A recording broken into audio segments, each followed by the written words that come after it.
kabajamtoota fi jaalatamtoota maatii naaf yaada fiichar fayyaa keessanii jiru jireenya akkamii nagaan waaqayyo bakka jirtan isiniif haa baay'atu. Akkuma beekamu naaf yaada fiichar chaanaliin haaraan reefu baneen jira jechuudha. Kanaaf chaanalii kanarratti immoo agaamaatti wantoota garaagaraa galaksaan ture, sirboota garaagaraas yookiis immoo haadawwan calaqqeewwan garaagaraa galaksaan ture jechuudha. Wantoota Oromoodhaan wal qabate. Isa kana wal qabatee agaamaatti kaayyoo chaanalii kana osoo isin beeksisan ture. Kunis immoo sababa barnoota irraa kan ka'e biizii ta'uu irraa kan ka'edha jechuudha. Har'a kan isiniif qabadee dhufe kaayyoo chaanalii kana chaanaliin kun maaliif baname, maal hojjeta, akkamittis immoo hojjeta kan jedhu waa tokko sheer isiniif gochuudhaaf yookiis immoo isiniif qoruudhaaf dhufe jechuudha.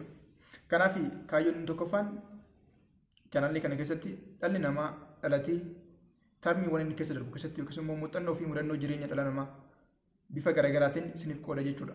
Bifa gorsaanis ta'ee muuxannootiin sammuu gorsa garaagaraa wantoota garaagaraa amma naaf danda'amaa ta'e isiniif qooda jechuudha. Kanaaf chaanaliiwwan turtiiwwan chaanalii kana keessatti muuxannoo namoota biraas namoota garaagaraa isiniif fudhachaatii kan walii sheer isiniif godhataa jechuudha.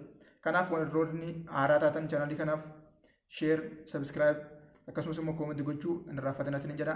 Viidiyoo biraatiin hanga walitti deebinutti turtii gaarii nagaan tura. Galatooma.